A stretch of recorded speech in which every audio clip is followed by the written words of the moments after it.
Kate Hardcastle MBE is also known as the Consumer Whisperer, is a broadcaster and business consultant. And she joins me now to talk about consumers, not about the fat cats, not about the shareholders, but those families and householders who are desperately worried about these soaring costs.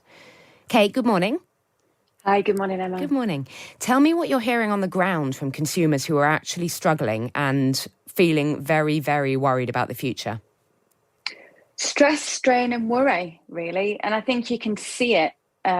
It's really, really concerning. When we are in the summer holiday period, you do normally expect and anticipate to see families be able to relax a little bit and take a little bit of time to enjoy a reset almost, a bit of relaxation, but that's just not the case. We've had the constant monitoring of the situation on grocery and fuel prices, and it doesn't matter whether it's within the supermarkets and seeing the challenges on the shelves directly, or hearing families talking about the scenarios they're anticipating going into an autumn winter where fuel prices generally per household may be increasing a third by the end of this year and even more into next year.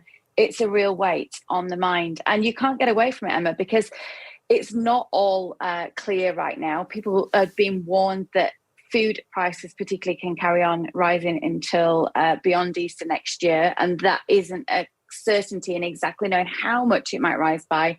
And they've been given these quite breathtaking estimations in terms of how much their energy bills can reach. And as I heard from one lady yesterday, she just can't do it. She already knows now she can't do it. And she's looking at ways in which she might be able to get support for the first time in her life. She's in her 60s.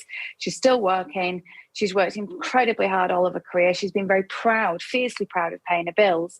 But this is going to be the line in the sand for her. She just can no longer do it. The sums do not add up. She's on £14 an hour and she can't get enough hours to cover her basic rent, energy and food.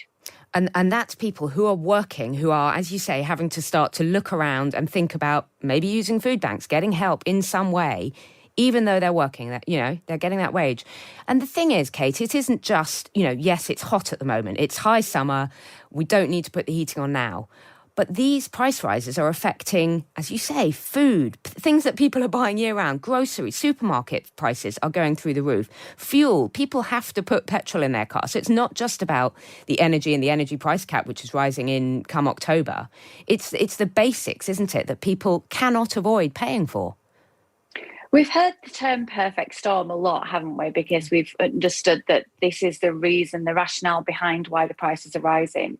But it's also that perfect storm within the home, in that you just feel on every single element there is concern and fear. And that's, I'm worried about the mental health of this, Emma. I really am, because when you're under that strain on a daily basis, worrying about something you can have no control over, it is quite the pit of your stomach that's churning every day. How are you going to meet it? A lot of families have got school uniforms that they need to try and find some cash for over the next few weeks. The kids will be returning school, and we know that after this glorious weather that there's going to be a cold snap, and that's going to be it. That's going to be the understanding.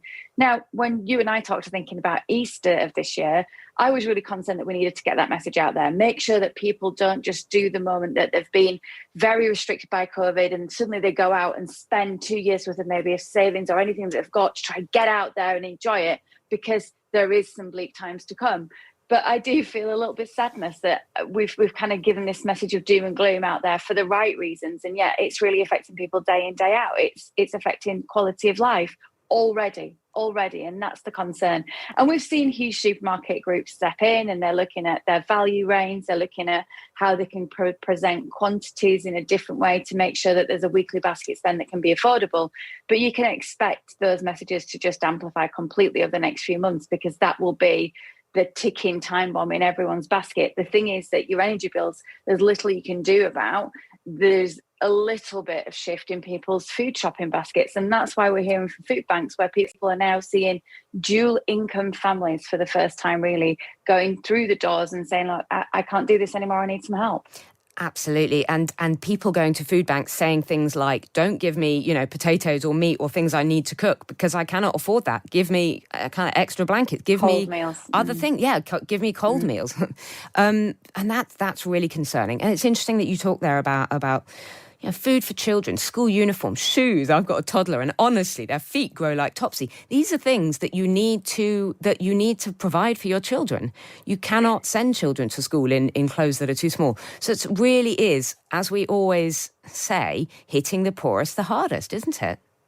Well, it's going to be, because the other day we were looking at the opportunity of loyalty penalties, which is the idea of, are you getting penalised by being loyal to a particular company, particularly on mobile broadband provision or mortgage payments, etc. And in the case, what Citizens Advice have found is that actually those loyalty penalties are still there. So it's important to shop around. And we were trying to highlight that actually, yes, if you shopped around, potentially you could save. One in 7 people certainly could save something by trying to find the best deal. But you can kind of do it once, can't you? That's the thing. It's a one-off trick, and then you're still back into that zone of, I have to meet these requirements. And when you look at the percentage of the lower disposable incomes and how much something like a mobile phone fee would be, or broadband fee would be as a percentage of that, is a significant amount compared to those with more disposable income, obviously. But those things are really, really important. That will be the connection through to the school to get information. That could be a child's homework that needs to be done online. These are not things that people can just get rid of out of the weekly budget to ease the pressure that's on them. Exactly. I think there's going to be a lot of organisations right now that have to step up and do the right thing. Some already are. I think the messages they put out now are almost going to last a lifetime in terms of brand loyalty and awareness if they do the right thing by the consumers. But this isn't time to be pushing messages of just trying to target consumers on value. This is about trying to educate and support. It is about those meal recipes. It is about nutritional values. It is about understanding where the right time to re-commerce clothing and apparel is. So I think it's time for business certainly to show its mettle here and say, right, we have to stand by consumers who are in this. Unfortunately, it seems for the long haul, we're looking at 23, 24 before we showing any signs of easing out of this. Absolutely. And with the Tory leadership contest, we've heard so much about taxation and immigration and all that. It'd be good, wouldn't it, to hear from the two main candidates for Prime Minister what they are really planning for the cost of living crisis. Kate Hardcastle, thank you so much for joining me this morning. I think the work that you're doing is brilliant, and I'm so glad we get to talk about the importance of this on poorer, struggling families. Thank you. Thanks, Thank Emma. you, Kate.